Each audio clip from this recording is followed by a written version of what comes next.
Welcome to the Stronger Than Steel podcast with your host, Austin Davidson and John Keir, talking Steelers all the time. Now, here's Austin and John. Hello, and welcome back to the Stronger Than Steel podcast. My name is John Keir, and joining me as always is my co-host, Austin Davidson. Heyo. It is Season 3, Episode 34. Week 1 of the NFL season is just about in the books. We are recording right now, early Tuesday morning on the East Coast. The Raiders and Rams are still playing out there in Oakland, California. That game is still going on, so Week 1 still not quite concluded yet, but we're heading for a finish relatively soon. That game's still tied at 13. We'll talk a little bit about that game at the end, but the big news, obviously, if you're listening, is the Pittsburgh Steelers don't win and don't lose, or maybe it feels like it at least, but the Steelers and Browns tie at 21 in Week 1, and that guarantees that nobody, and I'd be willing to bet nobody, guessed the Steelers' record correctly this year because of this result. I mean, when was the last time you remember seeing a tie? Against the Falcons several years ago, I don't think I was very old. I can't really remember it. Yeah, it's against the Falcons. That's all I know. I don't even remember the score.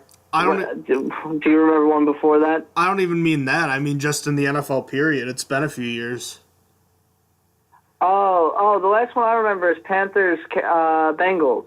So that was 33-33, I believe, or 30-30, something like that. Yeah, for the record, I really hate the overtime rules in the NFL. I hate it. I've always hated it, but I thought getting rid of 5 minutes. I have really any special rules. See, I'm not a big fan of the whoever scores first in overtime. I haven't been a fan of that since it's been introduced. I do think that if it gets to it, there should be double overtime. But overtime should go for 10 minutes to leave it out as it is right now. We'll say that that's okay, and it plays like normal football game. And if someone's the winner at the end of that, they win. If not, it goes to the double overtime, and then you have those rules where, all right, if someone gets a touchdown, they win, and then if on that ensuing drive the other team gets a field goal, they win. I don't like that a game can end in a tie. I think that it should just keep being played until someone makes a mistake, something's over with. What do you think? What's your idea for it? Mine is relatively simple. It's similar to the way college football does it. I don't know if you're super familiar with that, but the teams will do the coin toss. You can choose to either get the ball first or second. The team that gets the ball first, in both cases, you start on your opponent's 25-yard line, and whether you don't score, you get a field goal, you score a touchdown. Then the other team gets the football to start that overtime. Say it's a field goal, they get a field goal to tie it, a touchdown to win it, or they can lose by not getting a touchdown or field goal by not scoring. Then if they do tie it, goes into second overtime. The team that had the ball second in the first overtime gets it first in the second overtime. And they just keep going. After the third overtime in college, if you scored a touchdown, you have to go for two. So that's kind of what college does to kind of make it a little more easier to keep the game from going on and on if the offenses just won't stop scoring. Instead of having your team start at the opposing team's 25, due to just how good kickers are in the NFL nowadays, I'd say start at your own 30 or 35. What do you think about that? I think that might be decent. I feel like that's not a bad idea, just to let the offenses go after it. I don't really have much bad to say about it. It sounds like a good idea. All right. We can talk more about this at another time, but now that we're 5 minutes into the show, let's get back into the main point. The Steelers and Browns tie at 21, so just an ugly game really all around. The weather really personified, in a sense, almost the way we were all feeling about that game and just kind of how it played out. And I guess, what were your initial reactions to this game? Well, the first thing I thought was Big Ben looked really rusty out there, and his play on the road continues to be questionable going from season to season. Then defense really played solid in this one. There were a few individual mistakes, though. It wasn't a perfect outing. And then special teams wasn't as great as I hoped it would be. I thought it was going to be like near perfect, and it was definitely not near perfect. What were your quick takeaways from this game? This game really does feel like a loss. Cam Hayward said it feels like a loss. The Steelers should consider themselves lucky to have tied the Browns with 6 turnovers on offense and 12 penalties in total. They really got to get it together next week. That's unacceptable going forward. The offense had its good moments. They moved the ball pretty consistently all game long. But I don't know if you'd agree with me, but I think outside of Juju Smith-Schuster, you have something negative, at least one thing to say about every other offensive player that played, at least 15 snaps. Yeah, I think so. I think for the most part I do. Maybe I don't really have much else to say about Antonio Brown, though. Like, what can I say? He just had a not spectacular performance for once. I feel like he still had a pretty good performance. I don't know. Maybe Juju and Antonio Brown for me. I felt like Brown was quieter than he normally is, and he could have played better. Fair enough. As far as the defense goes, there's a lot of good things to take away. One thing they could have done better, though, was contain the quarterback. Tyrod Taylor burned them in this game, and if you remember last year, Blake Bortles had a couple big scrambles in that playoff game. The inability to contain a mobile quarterback has really come back to hurt the Steelers in the last few years. And when you rush 5 men, you have to be able to get contained. Taylor even had a 1-yard carry, so if you take away one of those 1-yard runs, he'd have had, I think it was 7 carries for 76 yards, which is 11 yards a carry, roughly. So that's terrible. That is absolutely awful. All right, how did your X Factors and bold predictions pan out? Obviously, we didn't project a tie, so we didn't get the whole Steelers covering thing correctly, so we're 0-2 combined on that game. Yep. As for my X Factors, Alejandro Villanueva did meh against Myles Garrett. It felt like Garrett was always in the backfield being disruptive. I still think it could have been worse, though, as I did see Villanueva winning some of the battles. As for John Bostic, he actually had a really good game. It wasn't the weak spot on the defense I expected him to be. He had 9 tackles, 1 sack, and he got 2.5 tackles for a loss.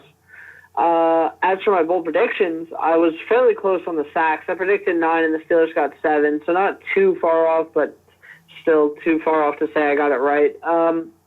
My other predictions weren't so hot, though. Denzel Ward did great against Brown for the most part, and Terrell Edmonds did not record a single interception, never mind 2. So that's how my bold predictions X Factors worked out. How did your X Factors and bold predictions work out? I was a little all over the place here, to be honest with you. I was really close on James Conner. I had 180 total yards for him. He actually outperformed that. He had 192 total yards. He had 2 touchdowns. He had the bad fumble, though, with 8 minutes to go, up 14.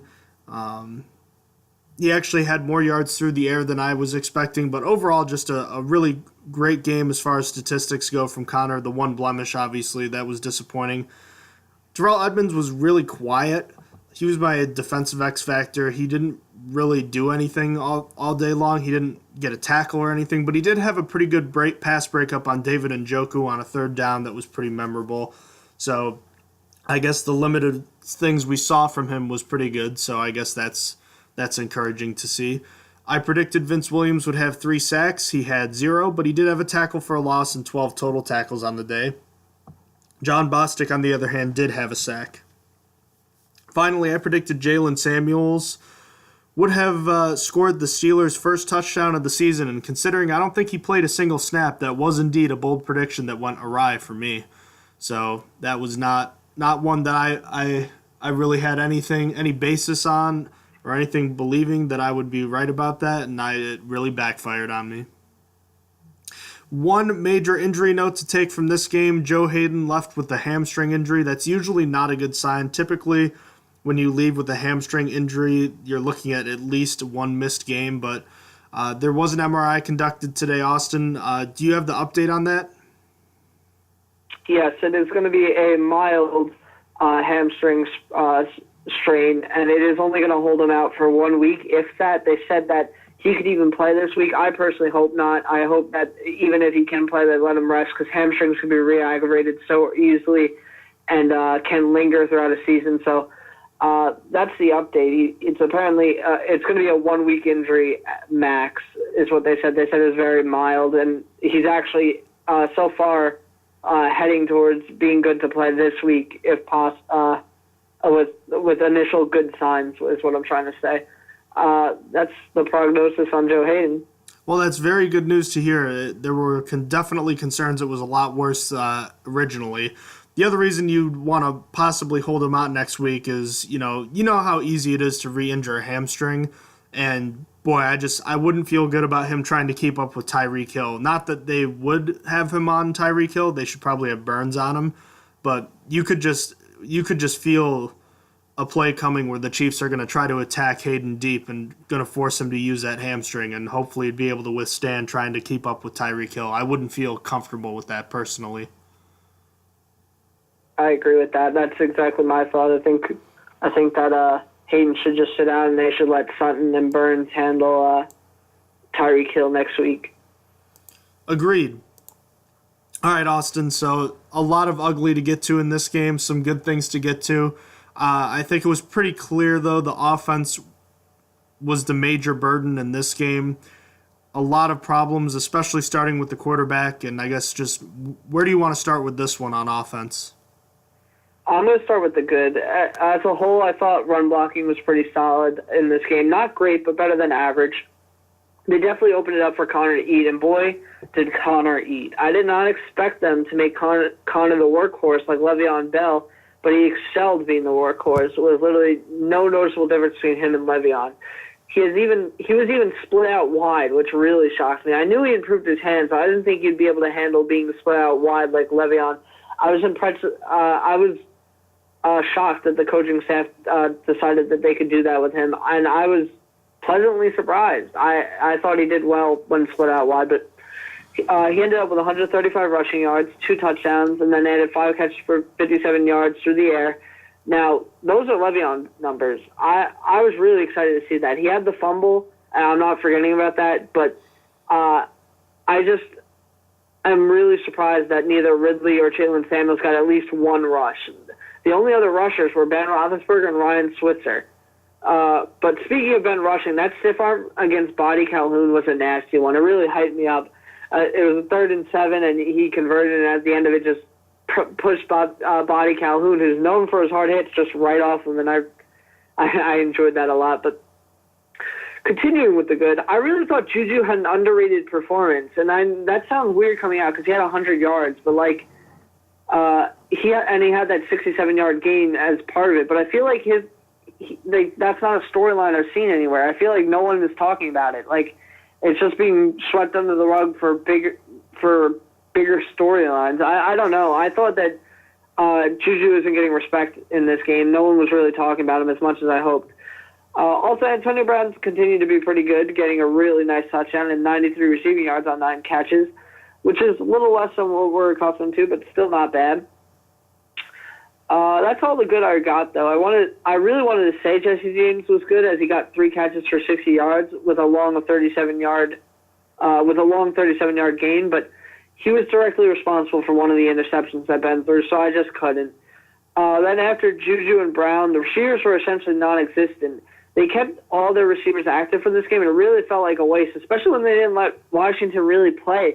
I don't remember seeing him on offense. I only remember him having a boneheaded play on special teams. I don't remember even seeing his number on offense. But Justin Hunter got targeted 5 times and only caught 1. I will never understand the Steelers' obsession with him ever. I still don't think he deserves a spot on this team, and if that didn't prove it more for me, I don't know what else will. But Ben didn't exactly help Hunter out, though. Ben had a horrid day with 5 total turnovers, 3 interceptions, and 2 fumbles. Sure, not all the turnovers are his fault or 100% his blame, but he didn't look good out there. He looked to come out flow just like he did last year. That one interception that Tamarius Randall got was just terrible. He was not even close to Antonio on that one. It was just really, really bad. Then the one where he panicked and threw into triple coverage was terrible.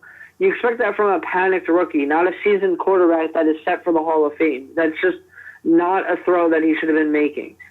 I just really wasn't happy with his play as a whole. Those fumbles, though, can be partially attributed to the offensive line. The offensive line played horribly in pass protection, which is really uncharacteristic for them. They played well in run blocking and then bad in pass blocking. It's always usually the opposite, but they just couldn't keep the Browns out of Ben's face and had him under pressure so much. I'm just really surprised they didn't allow more than 5 quarterback hits because it felt like they played much worse than that. But that's really all I have to say about the offense. What do you have to say about the offense in this game? Man, this really, I don't know. Tell me if you agree or not, but I felt this was really the first time in years, maybe since Roethlisberger last got hurt, where I was actually pretty nervous whenever he dropped back, thinking that he might get hit pretty hard. Yeah, I was pretty nervous for that. Myles Garrett was getting back there a lot, and Emmanuel Ogbah, before he got hurt, was getting back there a lot too. I mean, like, you're always nervous your quarterback's going to get hit, but I mean, I think usually, based on the last few years, it's like, all right, well, we have one of the best pass protecting lines in the league. He'll get hit a few times, but for the most part, I'm confident they can pick up blitzes and they'll get their guys. But just, I don't know, Sunday was different, and you could tell it was different too. But like you said, there's a lot of blame to go around, and starting first and foremost with the quarterback, he was bad in this one. He made terrible decisions to throw some passes, and he held onto the ball way too long at times. That overtime turnover, the one where he just would not throw the football, and it was a fumble that went into the arms of Schobert. I don't know. That one almost, I don't know. It's kind of easy to say because it was the last one and there were a bunch of them, but that one might have been the one that frustrated me the most, just because I don't know. I felt like it was like sooner or later the Steelers have to come through and win this game, right? And it's just like time and time again, it didn't happen. It was so bad. It was so bad, dude. I feel like they just didn't come through in this game. I feel like Ben didn't come through in this game. And you spoke about that, just holding on to the ball and that second fumble he had. That was really bad. Like, the offensive line couldn't have held that. That was actually not that bad pass protection on that one. And he just held it for so long. It's just so bad, man. I wonder if it's like almost at that point, it's like they were like, all right, or at least Roethlisberger was like, all right, we're going to beat the Browns. We have to get a big play here. And he kept waiting for the big play. And we saw, especially when he was younger, ironically enough, when Bruce Arians was the offensive coordinator, he was the color commentator for the game on Sunday. It's just like he would try to pull out the bag of tricks, and in this one he kept trying to do it. Especially later on, I felt like he just held onto the ball longer and longer as the game went on, just waiting for the perfect play, and it just obviously did not happen. It was awful. There's no two ways about it. It was bad. His ball placement was also not very good. There were a lot of throws, which I when you mentioned to me that Brown was pretty good, I'm willing to give in on my end a little bit more, because he did have 16 targets, only caught 9 of them. But I will say Roethlisberger probably didn't throw some of the best balls he's ever thrown. He had a couple nice throws, which means he can do it. There were so many plays where the ball just wasn't where it should have been, and then the decision making was questionable at times. I don't know, like it's so weird. It's like you see plays where he can do it. It's just like last year. Like, you saw him make plays. It's like, all right, he can do this. He can do this. But then he wouldn't do it for, he'd have one good play every 4 plays. And it's just, what is going on? I don't get it. And he didn't look comfortable either. So I wanted to look back at each turnover and kind of get your thoughts on it. If you wanted to jump in, go right ahead, and I'll let you say what you have to say. But you already talked about some of them. That first one where he forced it to 3 defenders, you already talked about. That might have been the worst one as far as like how egregious it looked. I don't think anyone watching that happen live thought that wasn't going to get picked when he threw that. It looked terrible, and it was terrible. The second one, I don't know if you've heard anything since then, but at the time, I didn't know if anything happened, so I called it a 50-50 blame on Roethlisberger and Brown because there was a miscommunication, and I didn't know who did what wrong there. Have you heard differently? No, I was just, I see, I probably made it sound like I was putting all the blame on Roethlisberger there. I was just saying that regardless, it was a bad play. I don't know whose actual fault it was. Maybe it was Brown's. Maybe he ran a direction that Ben wasn't expecting. And but at the moment, I didn't know, and I was kind of just putting the same blame on them both. We're probably never going to know either. On the plus side, though, I don't know if you remember how that play ended, but it basically equated to like a 65-yard punt. So, I mean, it was far better than any punt Jordan Berry had on the day, and that was a nice open field tackle by Antonio Brown, too. That was a really good tackle. Oh, yeah. Oh, you know what I also wanted to talk about thinking of that, though? Jesse James made 2 tackles. Him and Antonio Brown were really good on bringing down a guy that got an interception or a fumble. Jesse James, on the one that he gave up, tackled his guy. And then on I think it was the Joe Schobert fumble return at the end, like the last one. I think he caught up to him there, too. Like, Jesse James and Antonio Brown were just making these great tackles while on offense. Man, if the defense had played bad and missed a ton of tackles, it'd be nice to talk about. But they actually held up their end for the most part, and we'll get to that later. But the next one, you already mentioned Jesse James. That one's 100% on him, the third interception, third turnover. He's got to catch that ball. Fourth one, James. Yeah. Oh, yeah. Go. Was there something you wanted to say? No. You keep going. Connor, just it's tough because I don't want to bang home like that he had a bad game or anything. It's really unfortunate that one fumble happened when it did because that was a real game changer. Fifth one, fumble. Pouncey had a bad snap. Roethlisberger just didn't have any chance on that one. Garrett got around the edge real quickly, and that play was just like broken from the start. That was on Pouncey for the bad snap and Villanueva for not being able to block Garrett, and it was just a disastrous play. And then the last one we already talked about, Roethlisberger's got to throw the football. I think he's still holding on to it right now, actually. Oh, my God. Back to other guys. James Conner, I don't know what else you want to say about him as far as the good stuff. He ran so hard, and he was effective in many different ways. It's kind of weird because we've been so used to the steady, patient style of Le'Veon Bell, and for years it was very good. Last year, I don't think it was very good for a multitude of reasons, whether teams were used to it or whatnot. But I just felt like Connor's running style was a refreshing change, and he ripped off some nice runs. And like you said, it was really encouraging to see just how effective he was as a receiver. And he was probably more like a Todd Gurley-like receiver as a running back as opposed to a Bell split out wide thing. But it was still pretty good. It was really good. 200 total yards, that's kind of crazy. And then the thing I was most happy to see is that it wasn't really pretty, but I think he held up his own in pass protection, wouldn't you say? Yeah, I would agree. I think he actually did okay in pass protection. The one, I actually can't remember the play. There's one play where a guy got really close to Ben when he should have eaten some grass. I saw Steelers Depot tweet it today. But other than that one play, I thought he did pretty well. Definitely an improvement over where he was, not just last season, but even earlier this preseason too. So let's hope that keeps getting better. What else?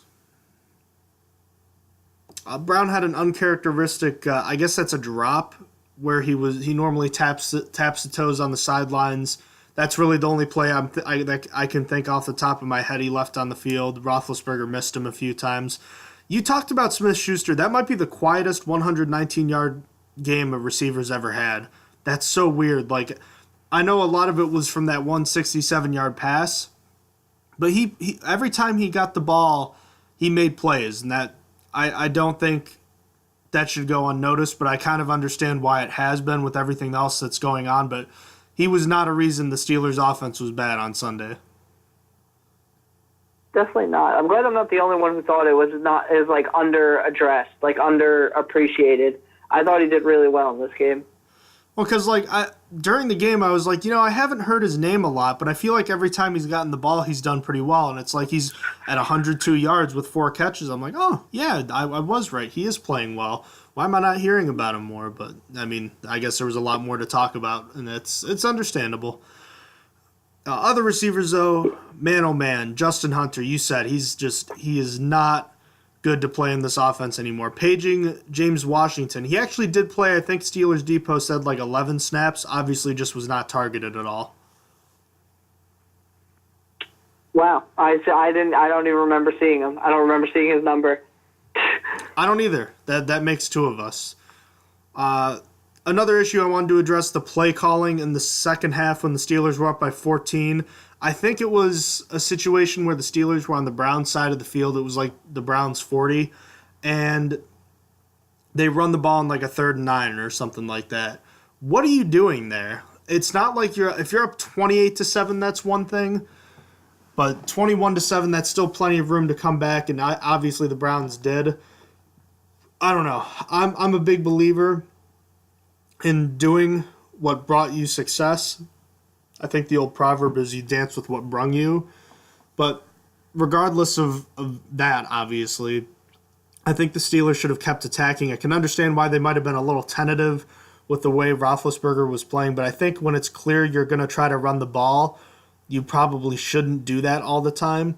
Even a quick pass here or there would have helped. I think the Steelers went into a shell. It honestly reminded me a lot of the Patriots game after the Steelers went up 24-16. You remember how those next couple offensive series went before the Patriots retook the lead? Yeah, I do. It was kind of like they weren't trying to push it at all. They were playing very conservatively. For lack of a better term, I guess they were trying to take the air out of the football, and they don't have the bus back there. He's not going to grind out first downs against 8-man boxes or he's the only guy that can do that. I mean, I don't understand that, and I think that played a part in helping the Browns get back into it. I did not think that was good. And just kind of to sum it up, you mentioned the run blocking was really good. The pass protection was really just awful not awful, but it wasn't good, and just a lot left to be desired. But at the end of the day, they moved the ball on offense, but when you have usually 2 turnovers or more, that's not a good day. When you have 6, it's usually rare for a team to win. I forget the stat. I'm actually going to look it up in a minute, but I think I'll look it up, but it's some amazing stat where if you force 6-ish turnovers since 1970, you win almost every time, but a loss and a tie have come from the Browns. It's something astronomical. I'll look it up, but in the meantime, tell me about how the defense played in this one. Well, before I get that, I actually have the stat up for you. It is since the Browns returned to the NFL, teams with a turnover margin of +5 or better in a game are 132 wins, 4 losses, and 1 tie, and the Browns are responsible for 2 of those losses and a tie. I had that up for you. And stuff. That's the most Browns thing ever.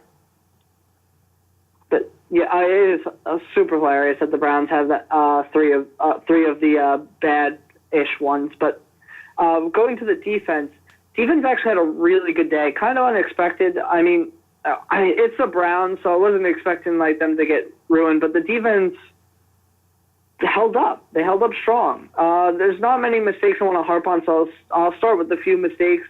The one I really want to harp on is Artie Burns in an unsportsmanlike conduct penalty for wrestling Landry and taking his helmet off. The penalty is ridiculous to take. Landry didn't even do anything illegal. Artie has to control his emotions. That wasn't the first time he got a penalty for taking off his helmet either and throwing it to the ground.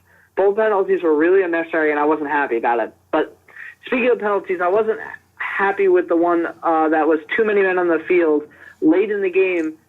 It was just unacceptable on the Steelers' brass part. The Steelers were trying to substitute defensive linemen while the Browns were trying to get downfield, and they were in a hurry-up. It's just simply stupid. What are you doing?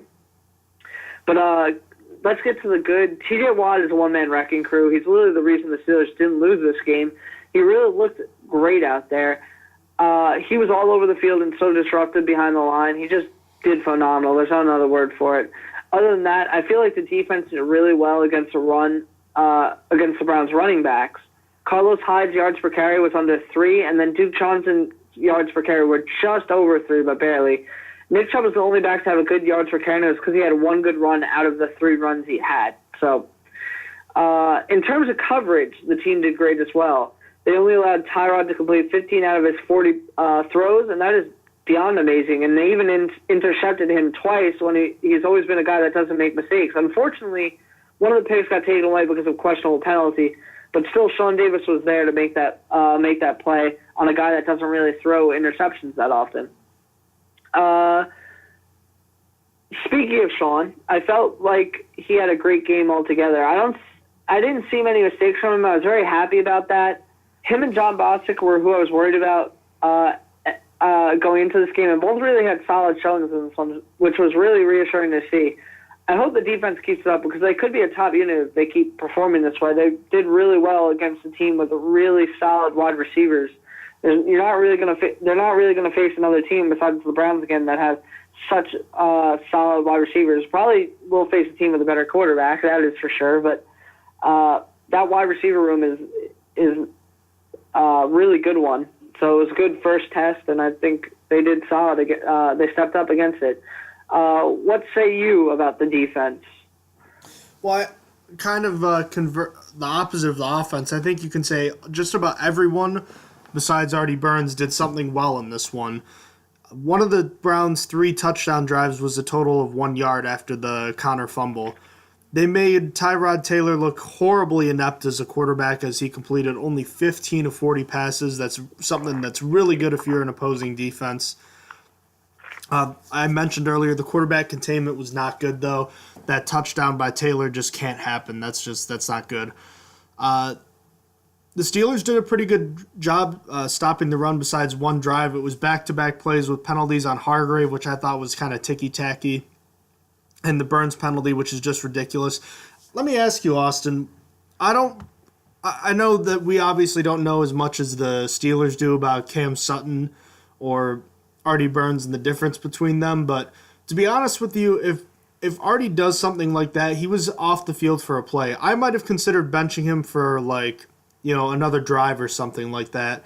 Maybe not that much, but at least sitting him down for a little bit and saying, look, you can't do something like that. Taking off your helmet in any scenario on the field is just asking for problems. I think if he does something like that again, he should get some sort of discipline, even if it means sitting on the bench for a drive. Yeah, it's really stupid. I just don't think the Steelers could. I guess they could. I guess Joe Hayden was still in the game at that point if they did substitute him out for Cam Sutton. But, yeah, because that's not his first infraction of doing it either. That is, like I said, the second or third time. I believe it's the second. I think he did it against the Ravens last year, and that was it. But still, he's got to learn to control his emotions, that's for sure. Also, a side note, the officials were inept, but you already knew that. Sean Davis also took his helmet off in the field of play during the game and was not called for it. So just proof that we're not biased either. The officials are terrible, and they were bad for both the Browns and the Steelers. We'll get into more of that later, but I just wanted to make note of that before I bash the officials later.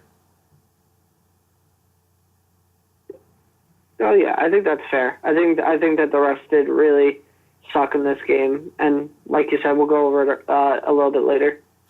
All right, besides that one drive which I was talking about with Burns and Hargrave's penalty, which led to the bad Tyrod Taylor touchdown, I really feel like the defense held their own, and they were given so many bad field situations with 6 turnovers. They only gave up 7 points off the turnover, and again, it was from the 1 yard line. They really played so super well. They got 7 more sacks. They got an interception. They could have had another that was taken away by penalty. They didn't give up a lot of huge chunk plays on the ground besides the Tyrod Taylor play. I don't really remember. I think there were 2 long pass plays. There's one to Landry that sticks out and or 2 others that were to, I think it was Rashard Higgins and then Josh Gordon in the end zone, but Cam Sutton responded with was that his first career interception? I do not believe so. I don't believe that was his first career interception. I'm pretty sure he got one last year. Well, in either case, it's obviously his first this year, so I'll good for him. And it was nice to see him rebound after a couple tough plays. Just even with the bad plays, the guys who struggled, they got a couple of good plays too. Terrell Edmonds was quiet in this one, but he had a nice pass breakup. And what more do you need to say about the linebackers? What a surprising effort from all those guys. I mean, you kind of expected Vince Williams to do what he does. You didn't really know what to expect from everyone else. Bostic, I think, was the most surprising and kind of pleasant surprise. Maybe him or Bud Dupree. Bostic's sack, I think, was probably the coolest thing ever. He timed up that blitz so perfectly, and he got in there so quick that the running back didn't have time to get over there to block him. That was fantastic. He had several nice tackles. Bud Dupree had a forced fumble. I heard Steelers Depot, it was on the Terrible podcast, they were talking earlier about whether or not Bud Dupree was actually offsides on that fourth down play. He wasn't so sure that he was actually offsides on that play, so maybe that was a bad call too, and Dupree should have had 2 sacks on his own. So he definitely played well, yes, against an undrafted free agent, but that undrafted free agent, from what I understand, was someone that fell due to character concerns, similar to Matthew Thomas, as opposed to issues with, play. So that's something that is worth noting. Speaking of Matthew Thomas, we didn't see anything from him on defense, did we? I completely forgot about him. No, I don't think we did. I don't think he played any defense as far as I know. Definitely didn't record anything neither on defense or special teams. He's not listed on making a tackle at all, not even a half tackle. Well, surprisingly enough, it seems like it didn't seem to matter all that much today. And if they keep it up, I guess that's fine for now anyways. What else? Oh, T.J. Watt. What do you want to say? 4 sacks, fantastic plays. Yes, one might be taken away due to the fact that the whistle was blown before Watt got in there, but still, you're talking at the minimum 3 sacks and a blocked field goal that helped the Steelers preserve a tie. He was dynamic. He was a superstar, and it reminded me just of his brother. And if T.J. Watt keeps having games like this, you're talking about a superstar in the making, and that would be huge for this team right now. So very, very pleased with him. And honestly, for the defense all day, I was pretty happy with them. It was a shame the offense put them in so many bad situations that they couldn't, if that didn't happen, you're talking about maybe giving up 1 score. You're talking about maybe a 7 points against kind of thing, but it was not meant to be. Special teams was an up and down kind of unit, a Jekyll and Hyde depending on what you're looking at, Austin. What did you think about the performances from these players on special teams? Well, Barry's bad. He should feel bad. Vikings, can we please get Matt Weil back? Thanks. Regardless, they really need to cut Barry and sign another punter, no matter who it is. A punter isn't someone the Steelers should have to worry about. It's time to move on. The inconsistency is really annoying from Jordan Barry, and it's been time. It was time to move on in the preseason, but better late than never. It's got to be at least something already being considered, as they were probably iffy on him in the preseason. I hope it's being considered. Jeez. But watch this be like another Justin Hunter situation where they're just in love with this guy and just don't want to move on. But anyway, it was unfortunate that Boswell missed the clutch kick to win it, but the conditions were bad, and even the good ones are going to make a mistake once in a while. It was a big one. It sucks. And you expect him to make it, but I'm not worried about his performance moving forward. It's one missed kick. It happens. But really the only thing I want to talk about after that is Ryan Switzer looks great. I totally think the Steelers have got their money's worth. Hear me now, he's going to get a special teams touchdown this year. He's going to either get a punt return touchdown or a kick return touchdown. It's going to happen. He's just got to, I don't know. It's coming. It's one game, and I felt like he could already rip one off. So just watch out for Ryan Switzer on special teams. What do you have to say about special teams? Well, I'll go back to Chris Boswell. Look, law of averages had to come into play eventually. I had a feeling he wasn't going to make this one. It just felt like that kind of a game, that kind of thing was coming. I know it was bad weather conditions and, it wasn't a great snap, but that's still one you got to make. And he'll tell you as much that he should have made that. But, again, I'm not going to bash him overly because that would have been his sixth potentially game-winning kick in the Steelers' last, 6, 7-ish games, which is ridiculous. So, I'm not going to rag on him too hard for that. Jordan Berry sucked. He had 3 punts down inside the 20. That's fantastic, but he was horribly inconsistent again and had some really awful punts. And his longest punt of 53 yards, I'll be honest, that wasn't even good. I'm talking about the one where Jabril Peppers, if he had any awareness whatsoever, he would not have fair caught that ball. There was no one within 20 yards of him that could have done anything. He would have had at least a 10-yard return, and the Steelers might have had a worse chance. I don't know. You can talk about blocking a kick that's 10 yards closer. I don't know if that makes a difference or not, but that could be a game-changing play if Peppers even returns at 5 yards, and he didn't return it at all. That was just terrible, and very lucky was Barry that punt didn't get returned because that was a line drive. You know the play I'm talking about? Oh, yeah, I know exactly what you're talking about. I don't think that affects punt, does it? I thought that affects net average, not punting average, right? Does it? I don't really know. What do you mean? Average punt, I thought it was just the travel time of the punt. Net average of the punt, I thought considered how far it was returned with returns. I'm not sure on that, but I know that there's 2 separate kicking stats. One is average and one is net average. I thought that the separation was. No, you're correct. But you're correct, but to what end? I guess is my question. What do you mean? It's still a 53-yard punt. I still think Barry sucks, but I just think his net average would have just went down. I don't know. His average punt was still it wasn't skewed from that. I just think his net average punt was skewed from that. Yeah. You're right. Barry still sucks. Yeah. My main concern was if Peppers returns that another 10, maybe 20 yards, the Browns are that much closer for a field goal. On a field goal at that time, when you're that much closer, because you don't have to worry as much about getting it to the goalposts, you can kick it a little higher. Whereas if you're further away, you have to kick a low line drive that can get blocked more easily. That's kind of what I was getting at. Oh, okay. Yeah, that's fair. But that's also delving very deep into it. But in any case, you were talking about Switzer. He's very decisive. You can tell he's good at what he does. So that's all I have left to say about special teams. Then I just had the quick shout out to the officials for being hilariously incompetent league-wide, by the way. They missed calls on both sides. There was one where they said the call for roughing the passer on Ben Roethlisberger was incorrect for Myles Garrett landing with his body weight on Roethlisberger, despite the fact that had been called league-wide all day.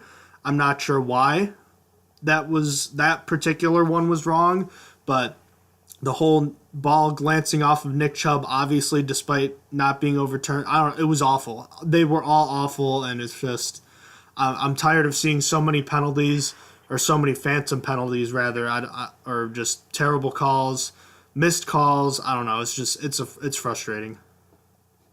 Yeah, there's to play devil's advocate, there's a missed pass interference call on Joe Hayden on when he was covering Josh Gordon on one of the plays. There's another play where there was obviously. You want to know the one that pissed me off the most? Was that block on Bud Dupree. I think you're going to know exactly what I'm talking about here. Bud Dupree made it into the backfield. He overran Tyrod, or Tyrod spun out of it, rather. And Bud Dupree trying to work his way back to Tyrod. Boom, blindsided by a wide receiver. Not a penalty. That got Juju Smith-Schuster suspended last year. I was pissed. It didn't get called. There's been nothing about it. And I don't even really care. It's just the inconsistency. Because I think I was a good block. I think that shouldn't have been a penalty. But I'm just so mad that was something Juju Smith-Schuster got suspended for last year, and the refs didn't even call it. Bud Dupree got knocked, like, straight out of the play. I don't understand. That one pissed me off, and that one wasn't even, like, a game-changing one. The game-changing one was the call for Nick Chubb not getting hit in the helmet because it was inconclusive. Another one that bothered me was Ben Roethlisberger looked like he forced a fumble. On that recovery on James Conner's fumble, it looked like Ben forced a fumble, and the refs didn't get it wrong. It was more of the rule being stupid. Apparently the rule is, the ball is touching the defender, even if it's, if the ball is touching the carrier, even if it started moving already and he's not secured possession, if it's touching him and he's touching out of bounds, it is out of bounds. I think that's stupid, and it should have been a fumble that went out the back of the end zone, and it would have been a touchback, and it would have saved the Steelers' butts. But apparently it wasn't. That one pissed me. That one was stupid. That one, I thought that Ben forced a fumble there and should have had it. But I feel like there was one more Browns one that went the Steelers' way that shouldn't have. I want to talk about. You want to talk about the Garrett? Another one I wanted to talk about that was on the Steelers' side. Center on James Conner, what would have been his second touchdown of the day, or it was either his second or it would have been his second or third. It got taken away because of a holding penalty on Marquise Pouncey. He was not holding. I mean, the Steelers scored later on a pass to Antonio Brown, like after another penalty. There was no holding there. It's just a lot of stupid calls in this one. A lot of just really, really bad ones. Yeah, the big one that comes to mind for the Browns is the Garrett one, I suppose. But that Bud Dupree one, I saw one person on Steelers Twitter, like a media guy, talking about that. Like, what? Like, I thought that was a flag. Like, I kept waiting for it to come out, and it never did. So I think that's something we should make a point of making sure we tweet out there, too. But in any case, let's move on to the positional grades. We are already at 47 minutes, so let's try to get through these pretty quickly. We're going to go position by position. We'll start with quarterback. I gave them Ben Roethlisberger a D+. Look, you can put a heavy amount of the blame for this loss on him. He can't play well on the road. He's average at best on the road for whatever reason, and he's got to play better than he did. At least partially responsible for 5 of the 6 turnovers, and just was completely inconsistent. Has to be better. Oh yeah, I agree. I wasn't very happy with Roethlisberger's play, and playing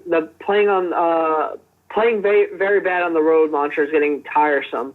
As leader of the offense, he needs to play better. There's no excuse for him. He has the weapons there. I give him a D for this performance. All right, running back is basically James Conner and 10 snaps of Roosevelt Nix. So this is basically just a James Conner grade, a B+. He did everything that I expected him to do and more, even surprising me somewhat as a receiver. He showed me you can be a guy that you can count on in this game. It would have gotten an A, except that fumble it really sticks out in my mind. And maybe that I'm focusing too much on that, but still, that's just, you can't fumble the football in that situation. There's no excuse for it, and it really changed the game. That's one he's going to want back. So that's, it's just, I hate doing it, but that one just sticks out in my mind. What about you? Yeah, I really debated this one for a while, whether to make it a B+ or an A-, and ultimately I went with A- because of how many snaps Conner got. Conner had the ball in his hands 36 times. That one fumble just wasn't, because if he didn't fumble, it was an A+ grade. I don't know if it was for you, but it was an A+ grade for me. And that one fumble wasn't enough for me to knock him down to full grade worth when he was used as a workhorse and did amazing apart from that, and even surprised me being split out wide and stuff. So I give him an A- ultimately. At wide receiver, I gave them a B, mostly because outside of the 2 starters, the Steelers got nothing from their reserve guys. Ryan Switzer had a single target. Justin Hunter had 5 but came down with 1. Didn't see anything of James Washington. Really hope you see at least something out of your number 3 receiver, and the Steelers got nothing from them on Sunday. So that'll drop the overall grade to a B, even though the starters performed relatively well, all things considered. Yeah, E34 and Juju were really good as expected. Maybe AB didn't play as great as we would have hoped, but it was still a very solid performance, and we were spoiled to say that 93 yards and a touchdown isn't great. Other than those two, the wide receivers lack, so I'll leave it at a B+, but the two wide receivers had pretty big games in themselves, so I couldn't really make it less than B+. At tight end, the Steelers missing Vance McDonald just had two active guys.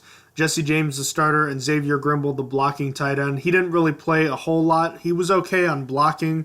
I felt James would have had a much better day if he didn't have a horrible play on that third interception, which I believe he was 100% responsible for. He has to make that catch. Drops the tight end's grade down from like a B+ to a C+ for me. That was very tough. I don't want to crush him for it, but that was tough. You have to come up with that. Yeah, that pass to Jesse James that led to an interception really hurt him. His stat line of 3 catches for 60 yards is really solid for him, but with him causing that interception and Grimble not contributing at all, I could only give him a C+. I could only give the tight end a C+. Yeah, that's interesting. James was 60 yards. You usually get 6 or 7 catches for him to get there, and it took him all 3 catches, but still something wrong this time. Offensive line got a C+ from me. If I had to break the grades up separately, I'd give them like a B+, A- for run blocking and like a D for pass blocking. The unit opened up some great holes from James Conner, and I think you'd agree with me that they did a pretty good job giving him room all game long, maybe a little bit better in the first half than the second half. But in the passing game, they left a lot to be desired. Maybe not as a unit, they all struggled for the most part, but it was individuals that struggled at certain times, whether it was getting a penalty. Every starting offensive lineman had a penalty. Pouncey had a couple bad snaps. The protection was not great. There were guys in Roethlisberger's face too often, just not stuff we're accustomed to seeing under this Mike Munchak coached offensive line. And I know you agree with me too, so I gave them a C+. Yeah, they gave up those 4 sacks, and those 2 fumbles by Ben are on them just as much as they are on Ben, almost. The second one, not as much, but essentially their pass blocking wasn't there at all. Luckily, their run blocking was really good, so I gave them an average grade of a C. It's probably somewhere in between a C and a C+, to be honest with you, though, if I were to make it more narrow, the grade. But, yeah, a C I give them. On the defense now, the defensive line, I really liked what I saw from Cameron Hayward and Stephon Tuitt. I thought they were fantastic on the day. Dynamic pass rushers, getting in the face of Tyrod Taylor, and they were pretty good filling up running lanes. Daniel McCullers and Javon Hargrave split time. They weren't as great, but I still felt like they weren't liabilities, which was something that we saw at the end of last year, so I feel pretty good about that. So I'll give them an A, probably a bit higher than they might deserve, but I was encouraged to see what I saw from them, especially Tuitt and the 2 defensive tackles, so that was good stuff, and I want to see more of that. Yeah, I give them a B+. One play that sticks out to me is when the Steelers had 6 up front and still allowed Tyrod to get out of the pocket and rush for a touchdown. I guess that's on the linebackers as well, but still, Cameron Hayward remains one of the best on the defense, getting 7 tackles in this one, including a sack. And Tuitt got 4 tackles and did solid. I don't really have many complaints, but I just wasn't super impressed with them. I thought they would do better, to be honest. So I give them a B+. The linebackers, I think, was the most unexpected position that played really well in this one. You can talk about Bostic being unexpected that he wasn't a liability, or T.J. Watt being unexpected that he'd have 4 sacks given the fact that he was injured, or the fact that, 4 sacks is hard to do in a game. They all played well. Each individual starter had a moment that shined for them. Bostic, it was the sacks. Williams was all over the field. Dupree had a forced fumble, and then Watt with the 4 sacks. There wasn't much to not like about this, and it was kind of surprising given the state of that position group. But if they play like that week in and week out, the whole weakness at inside linebacker thing that we've been talking about for almost 2 years now, especially without Shazier this year, it may not be as concerning as we originally thought. So that's very good to see going forward. Yeah, with T.J. Watt's stat line, I couldn't give this team anything less than an A+. He, like you said, though, he wasn't the only one. The inside linebackers looked great.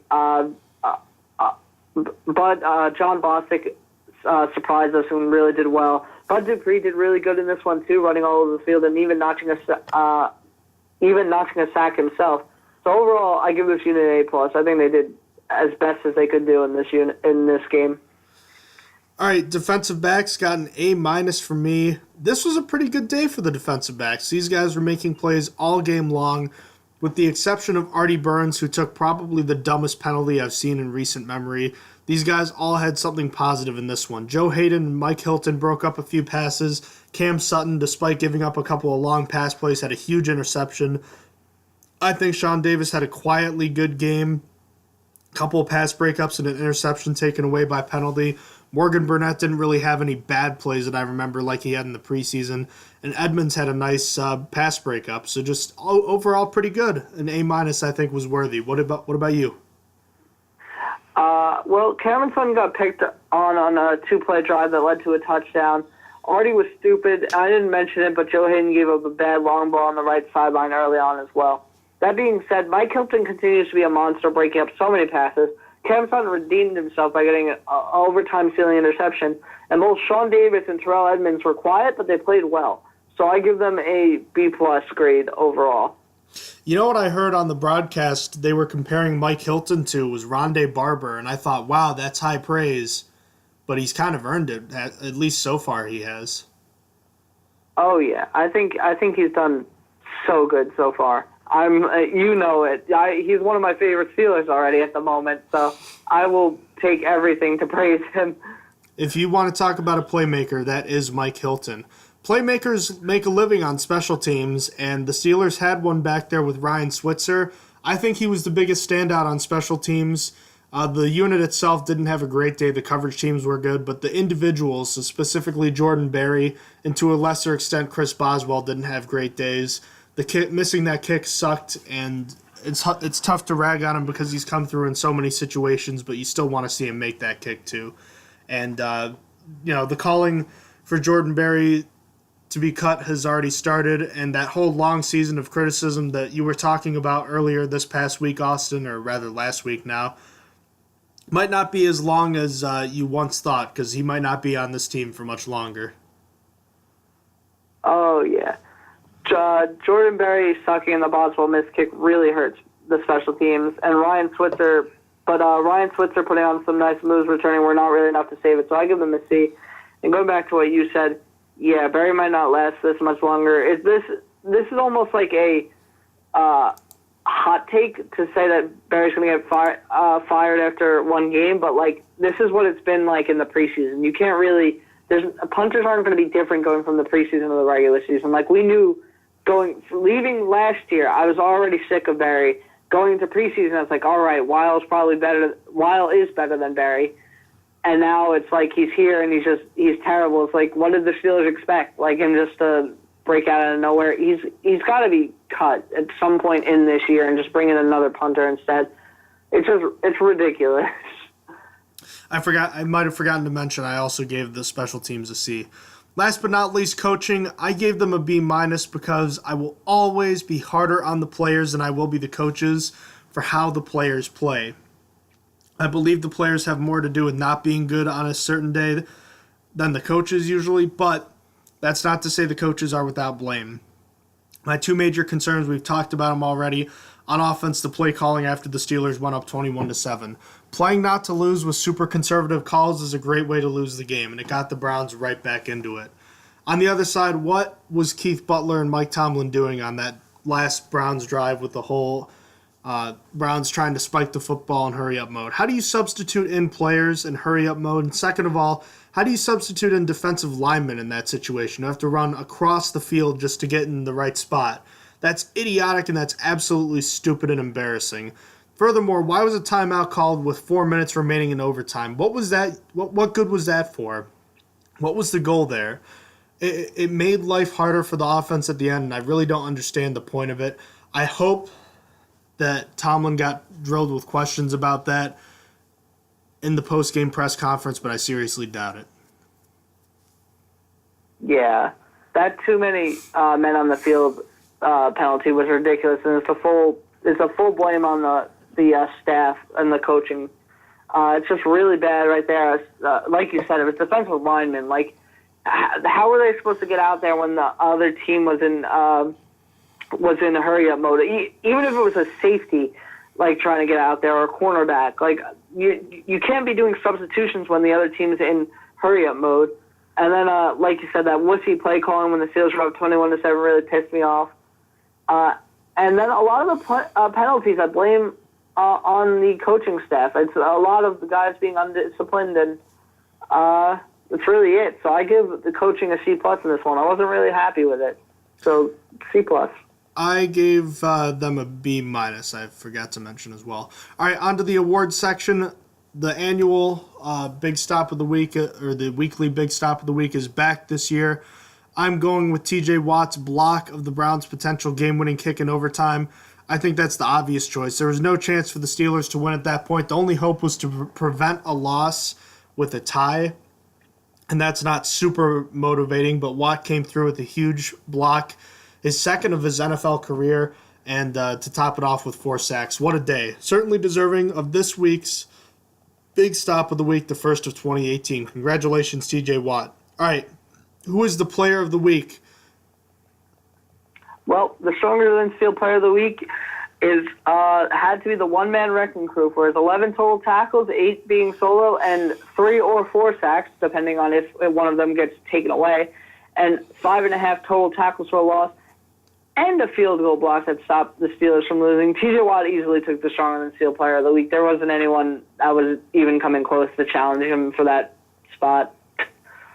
All right, Austin, let's talk a little bit about this one. I know we talked a bit before, but let's just talk and kind of figure this out ourselves. The play of the game, was it Watt's block, or was it the interception by Cam Sutton, or was it something else?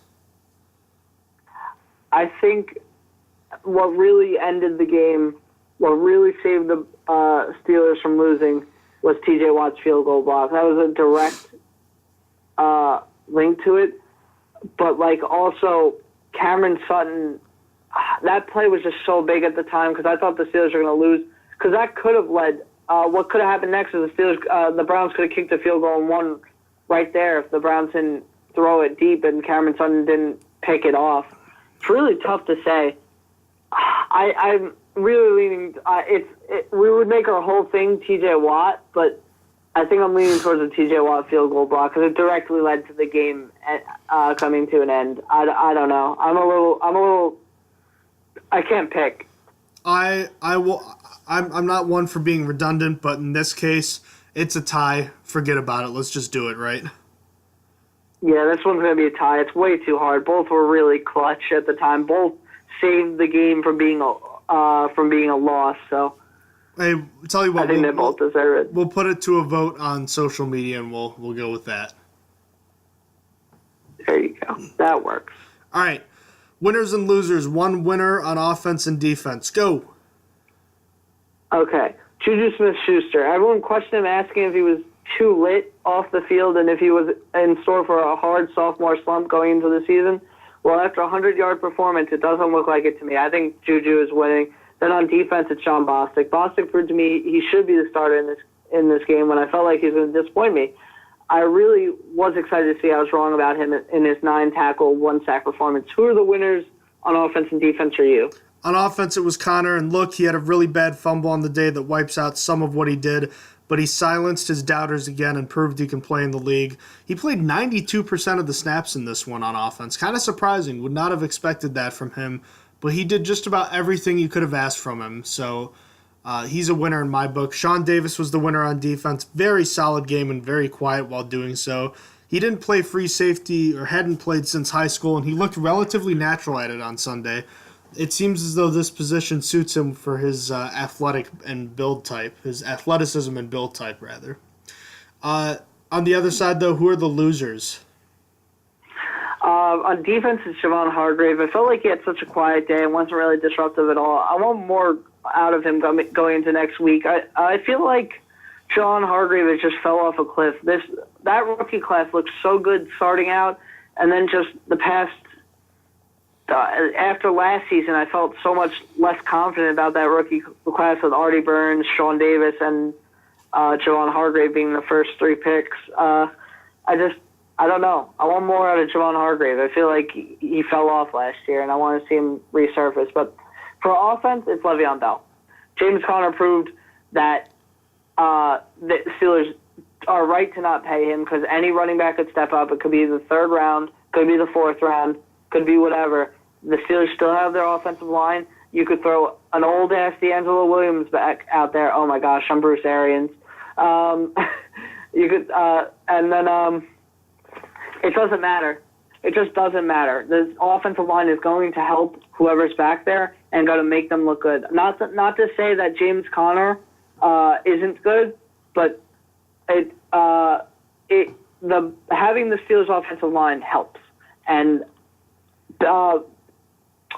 Conner's 4.4 yards per carry was greater than Le'Veon Bell's 4.0 average yards per carry last season. So, hey, I think maybe Conner did better than what Bell could have done, especially after last year when he came out rusty in that first game. Conner did not come out rusty. So, actually, you know what? Let's talk about that then. Would this game have been any different with Lev Bell in this game? No. This game would have not changed a single bit. There's nothing in me. I thought that maybe going into this game that Bell would be better in receiving. Conner proved me wrong. Conner proved me that he's also just as good as receiving and can be split out wide. There's absolutely nothing in my mind that Le'Veon Bell could have done here that Conner didn't already do. I mean, can you argue that Bell wouldn't have fumbled? Sure. You could. That's all. That's just. I don't know. That's just a lot of. That's arguing something stupid, and it's just like because you never know when someone's gonna fumble. It just sort of happens. But I think James Conner didn't do anything Le'Veon Bell would have done. I'm sorry.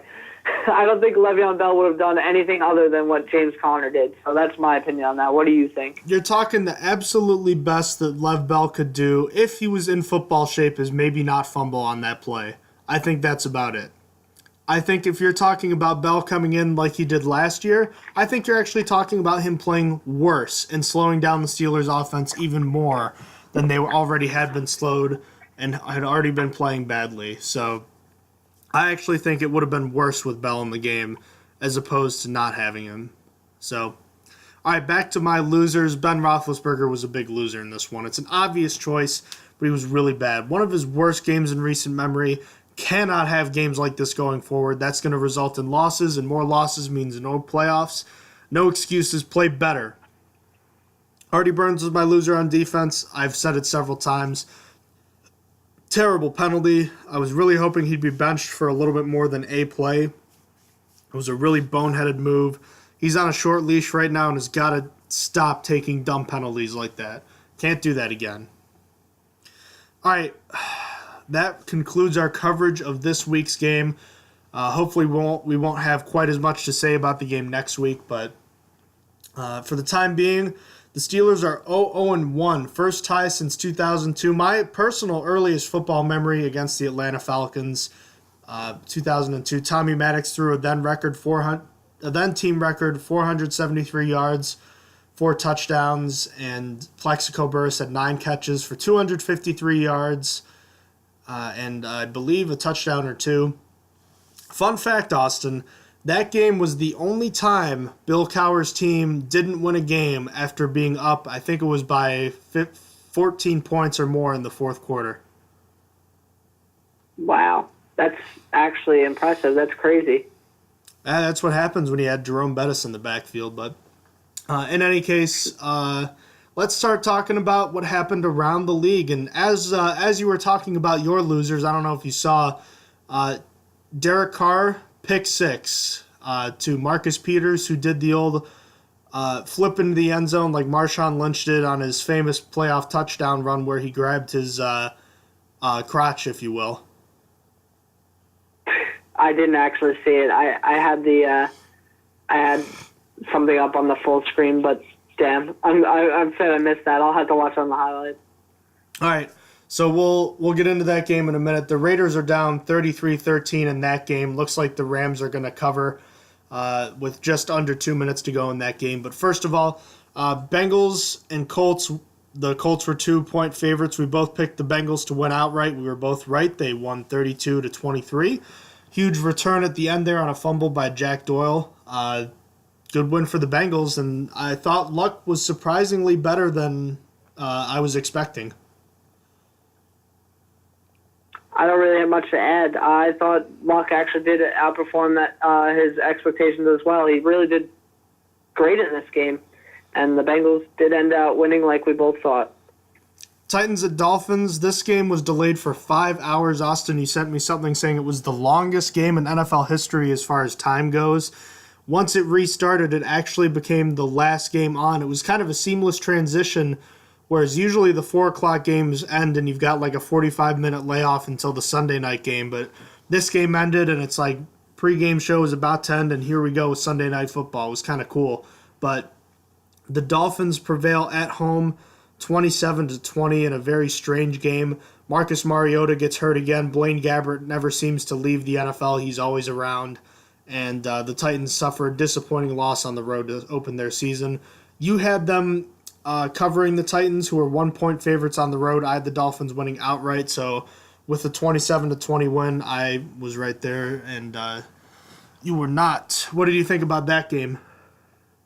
I really the Titans are bad and they should feel bad. It wasn't totally their fault. They lost Delaney Walker at the end. They lost Marcus Mariota towards the middle. Maybe they would have won if they had Mariota there. I'm not sure. I don't really think that highly of Mariota. Just the Titans as a team kind of disappointed me. Both their pass rushes in this game were terrible. And just as a warning, I did terrible this week. I did terrible on every single one of my picks. I almost got none of them right for the most part this week. Also, Taylor Lewan got hurt too. And by the way, this was probably my best week ever at Pick'em, so I need to savor this because I'm probably never having a week like this again. 49ers at Vikings. I picked the Vikings to cover. It was a lot closer than I thought it was going to be. A 6.5-point favorite at home. The Vikings win by 8 points, so this one was right down to the wire for us, but I was correct because I did have the Vikings covering. You took the 49ers plus 6.5. That goal line stand with the fumble by, I believe it was Alfred Morris at the goal line, looms large there. Oh, yeah, that really hurt them. That's exactly what I was thinking when you were bringing this up. That Alfred Morris goal line fumble, he wants that back. He wants that back so bad. Because it was just so bad, dude. I thought the 49ers were going to pull within 6.5. I thought it was going to be right here and be like, yeah, and then it was like, no. The 49ers comeback is not happening. Get over it. But, yeah, that's really all I have to say about that game. Texans and Patriots. The Patriots were 6-point favorites. Win by 7. We both got this one wrong. I had the Texans losing by less than 6. You had the Texans winning outright. If the game had an extra quarter or two, they might have won, but Deshaun Watson got off to a horrid start, and they were not able to complete the comeback. But that was definitely a game that was winnable for the Texans. And let the refs making questionable calls for the Patriots begin, because that catch by Rob Gronkowski was a drop. That was a drop. That ball hit the ground. But it's just, I hate it. It didn't even get reviewed. O'Brien didn't even try to get it reviewed. It was stupid. I think that in the NFL that was a drop. I don't know if you actually saw it. I did not. I'm just mad. It's just always everything that's like going to be a game changer goes the Patriots' way. It's so stupid. But yeah, I was upset because I thought that the Texans were going to do it, but Deshaun Watson just wasn't ready yet to bounce back from injury. I did not see that play, but I definitely trust your judgment on the matter. Final score in Oakland: the Rams defeat the Raiders on the road, 33-13, despite losing. I believe they were losing at halftime. Not long ago, this game was 13-10 Raiders, so the Rams jump all over them late in this game. I know you didn't get a chance to see it, but it was an okay game. Meh. Man, I watched a good amount of it, though. It's been on the side for a little bit. But, yeah. All right, well... I can't believe the Raiders kept it close for so long. I'm just surprised. Yeah. It was, like you said, close until like the third quarter. Agreed. The surprise of the week. I expected the Buccaneers to play well. I didn't expect Ryan Fitzpatrick to throw for 417 yards and be responsible for 5 touchdowns. The Saints lose at home to the division rival Buccaneers, 48-40 after being 9.5-point favorites. I took the Buccaneers plus 9.5, but obviously that didn't matter, and it was just we both lost on this one. Wow. Oh boy, the Saints could be in trouble. I hate the Saints. That's all I have to say. I just hate the Saints. That's it? Honestly, I picked them in my survival pool. I was warned. I was told, you never pick the Saints because they always disappoint you. And I was like, nah, man. They're going against Ryan Fitzmagic. He's so old. I hate them so much, and it's my fault because I didn't listen. I hate them. All right.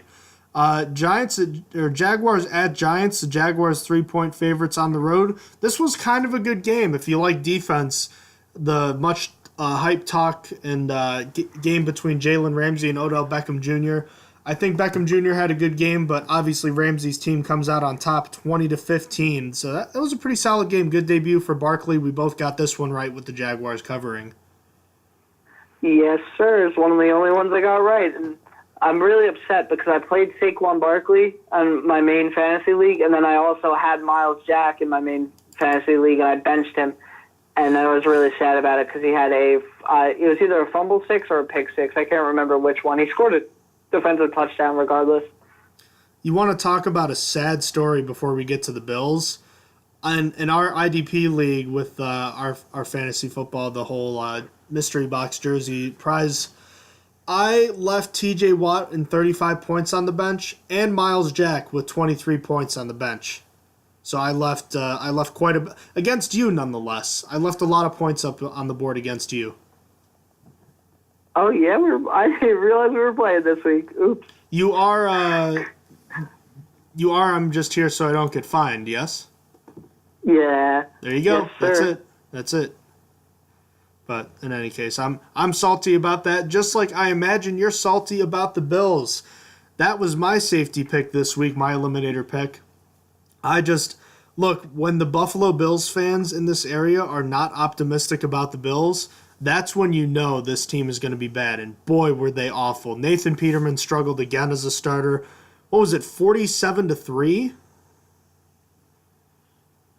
Ooh. That was garbage.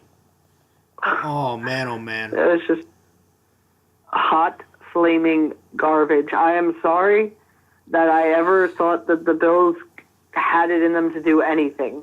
This team could probably face Alabama right now and lose. Yeah, that was bad. Oh, they're so bad. Yep, and no sight of it getting better right now. Poor Bills fans. But hey, they got to the playoffs. I don't have to feel bad anymore. Chiefs at Chargers. Chiefs at Chargers into the 4 o'clock games. The Chargers getting 3.5 points. Austin, we should have went with our gut. We were talking about taking the Chiefs to win outright, and we should have done that, but we stuck with what we felt was a safe pick, and it burned us on this one. Yeah, it did. How about Tyreek Hill, man? Tyreek Hill with 3 touchdowns in this game. Him and Patrick Mahomes together are such a threat. It's going to be so scary next week. I'm not excited. It's definitely going to be a lot different from the last few years with the Alex Smith offense. It's going to be a little bit different for sure. Oh, yeah. Next game, Seahawks at Broncos. This one was in the balance for a while. The Seahawks were ahead late, but the Broncos took over and just ran the ball down their throats to end the game. Broncos covered by exactly 3. A very close one here, but a tough one for the Seahawks. Russell Wilson already sacked 6 times on the year. It's going to be a long year for him. It's going to suck. It's going to be really bad for the Seahawks, especially now that they're going to lose Doug Baldwin for more time after he's just got an MCL sprain. It's going to be rough for them. They don't got any good players left. All their players are gone. They're all washed up and tired, and they still don't have an offensive line through it all. So it's going to be really, really rough for them.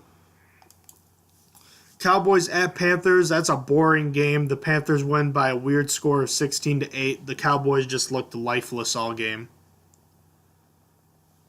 Yeah, I don't really have much to add. I actually didn't get to catch that game at all, so I don't even have anything to add. What you have listed below the game is exactly what you missed, and that is nothing. You missed nothing at all. Bears and Packers, Sunday Night Football. I had other stuff to do in the second half, so I just kind of went to bed. I didn't go to bed, but I was doing other stuff, assuming that you were going to get this one right and that the Bears were going to win outright because they were ahead 20-0 at one point.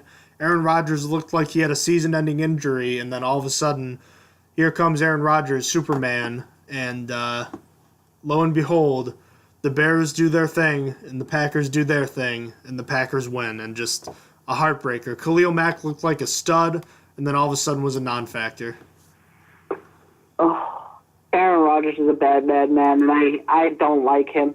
I was so hyped. I was like, I was telling everyone all week, yeah, like the Bears are stinky. Yeah, the Bears are better than you think. Yeah, the Bears are going to beat the Aaron Rodgers-led Packers, and they were, and they had it. And damn, Kyle Fuller has Ike Taylor hands. Like that hit him. He had an interception in his hands. It would have ended the game, and he just dropped it. It's just stone hands cornerback. Oh, I'm so mad about this one because I was talking so much smack about this game that I was like, yeah, I really think the Bears are going to win it. Oh, they had it. I was so mad. Oh, Austin, God. If you can't tell, he picked the Bears to win outright, and I had the Bears +7. Last but not least is the early Monday Night Football game from today. Oh, my goodness. The first play, Sam Darnold's first ever pass is a pick six. My buddy Will, who's been on the show a few times, he was pumped, and then, well, what happened after that was just ridiculous. 48-17. Oh, my goodness. I can't say I thought I saw this one coming. Yeah, Jets prepared for takeoff. I can't believe how bad Matt Stafford played, and I can't believe how well the Jets defense played. Apparently, the Jets defense, I think the Lions gave up all their offensive plays in preseason because what a report that came out immediately afterwards. I think it was Darren Lee who got 2 picks, one being a pick six. Came out was like, yeah, we knew what they were doing whenever they were in their formation. Like we knew. So like they're probably gonna have to change their offense a little bit because it sounds like the Jets did their homework on the Lions preseason and it did not change at all based on the formation the Lions were running. So they need to fix that. I can't believe the Jets throttled the Lions like that. Like it was really bad. Yeah, Matt Stafford got no help from his offensive line, got little help from his receivers, got bombarded, and they ran the ball. They had 13 designed runs by the running backs. And, Austin, let me tell you, this was a 7-point game at halftime. The Lions went down and tied the game to start the second half and still somehow abandoned they didn't run the ball at all. And I think that's a big mistake, too, and Will tell you that as well. It's such a shame. I saw LeGarrette Blount go down because I was watching a little bit at work, and I was thinking that I think he went down when the running backs had 11 carries on the day. Just so bad, especially when they have Kerryon Johnson, who is supposed to be pretty great. I don't know. Just kind of – the Lions have never been able to rush the ball, not in recent years. Johnson was their best-looking back, and he only got the ball 5 times. So that's not going to help if you're giving your best ball carrier 5 touches because Blunt had negative yardage. So just overall ugly for the Lions. And I guess last but not least, circling back the biggest NFL news, Delanie Walker out for the season. That's a huge blow for the Titans that are already reeling. Oh, yeah, it's terrible. Marcus Mariota might be out for some time, too. And like you mentioned, Taylor Lewan, he's injured as well. Like, the whole team is already injured week 1. Really rough start for the Titans. They were already like a meh-looking team. So it's gonna be fun to see what happens to them. I think they have Juju Smith, who is a prospect I looked at last draft, not this year's draft, and I liked him. So maybe he'll work out. Maybe he'll even go on to be Delanie Walker's replacement. We'll see. That's correct. The old player from FIU. Patriots running back Jeremy Hill also out for the season. That's another blow for their offense, another skill position player down. They still have a good quality of players around at the running back position. Obviously, James White, Rex Burkhead, and the first-round pick, Sony Michel. So they should be fine, but Hill was a proven runner and one less piece that they have right now. Yeah, I don't really have much to contribute. It sucks because they were going to make him a big part of their offense, but the Patriots will live on. They had so many running backs that could do whatever Jeremy Hill does. It's not going to hurt them at all. Alrighty, I think that'll wrap things up for today. A long podcast, but certainly a lot to talk about when you tie for the first time in 15 years. So I certainly think it was understandable, right? Oh, yeah, totally understandable. All right, ladies and gentlemen, if you have any questions about the show, feel free to email us at strongerthansteelpodcast@gmail.com. Check us out on our website, strongerthansteelnfl.blogspot.com. And if you're in our fantasy league and you're listening, just remember, just another reminder, if you win the league, you win an autographed Steelers mystery box jersey from TSC. And obviously, you just have to finish better than your peers. You don't have to finish better than me and Austin because we're obviously not in it. So just a reminder for that. And yeah, I guess that's it. Is there anything else you wanted to say? Yeah, just go check out tscshop.com there, who provided us with the jersey. And yeah, just go check them out. All right. Ladies and gentlemen, thank you so much for listening tonight. And as always, have a terrific day. And thank you for listening to the Stronger Than Steel podcast. Have a great night. Have a good night. You have been listening to Stronger Than Steel podcast. Thank you for joining us today, and don't forget to check out our website listed in the description below.